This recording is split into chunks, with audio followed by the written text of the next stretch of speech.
मुक्ति मिलती है तो बड़े आश्चर्य की बात नहीं है।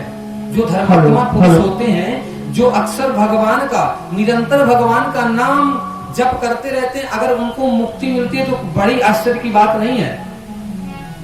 क्या कोई ऐसा इतिहास में था जो सदैव अधर्म के मार्ग में चला हो, जो सदैव झूठ बोला हो, जो सदैव क्रोध की अग्नि में जला हुआ हो? ऐसा कोई है जो प्रेत योनि पे जाके भागवत कथा का श्रवण कर लिया हो, वो मोक्ष की प्राप्ति हो गई हो? हे मानवा पापकृतस्तु सर्वदा सदा दुराचार रता विमार्गका क्रोधाग्निदग्धा कुटिलस्य कामिनः सप्ताह यज्ञेन कलौ पुरन्ति ते। सरकार्दिकों ने कहा, हाँ, जो सदैव पाप में लीन था, अधर्म के मार्ग में जो सदैव निरंतर लीन था, जो सदैव क्रोध की अग्नि में जल रहा था, ऐसे भी व्यक्ति का उद्धार हुआ है। तब नारद जी कहते हैं कि आप कोई हमें ऐसी कथा सुनाइए, किसका उद्धार हुआ है, क्या कोई इतिहास में है? तब कहते हैं संत कुमार, हाँ देवर्षि नारद, तुम ध्यान से सुनो। तुंगभद्रा तटे पूर्व अद्भुत पतनमोत्तमम्। तुंगभद्रा तटे पूर्वम भूत मत्तन मत। एक तुंगभद्रा नदी के तट पे एक उत्तम नगर था।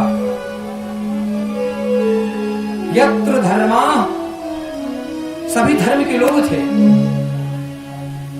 और सभी वर्ण के लोग थे। उनमें एक ब्राह्मण थे, आत्मदेव। आत्मदेव पुरे तस्मिन्। आत्मदेव एक ब्राह्मण थे और कैसे थे? सर्व वेद विशारदः, वो सभी वेदों के ज्ञाता थे।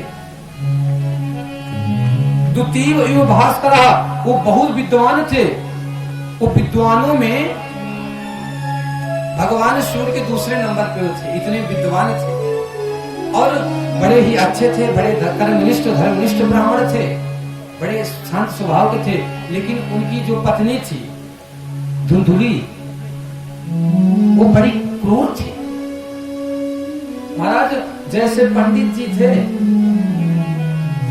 निर्मल स्वभाव के, शांत स्वभाव के, बड़े अच्छे स्वभाव के, महाराज उन्हें दुनिया की चीजों से कोई मतलब नहीं था, किसी से ज्यादा कोई मतलब नहीं था। बस अपना कर्मकांड करवाते, अपना पालन पोषण करते। लेकिन उनकी जो पत्नी थी धुंधुली जी, वो बिल्कुल आत्मदेव की विपरीत थी। आत्मदेव किसी से ज्यादा मतलब नहीं रखते थे और वो सबसे ज्यादा मतलब रखती थी। वो तो ऐसी थी महाराज, जब तक किसी से वो लड़ाई न कर दे अथवा लड़ाई न करवा दे, तब तक उसको आराम नहीं मिलता था। क्रूर थी।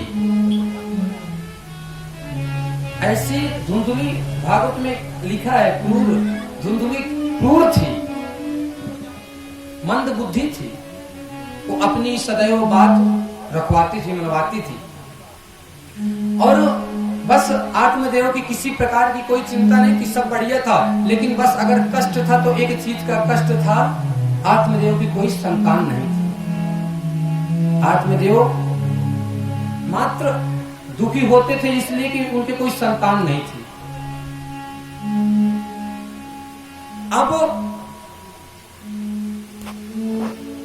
आत्मदेव जी ने सोचा कि लोग अक्सर होते हैं कि अगर किसी की कोई पुत्र नहीं है ना, तो लोग ताने देते हैं,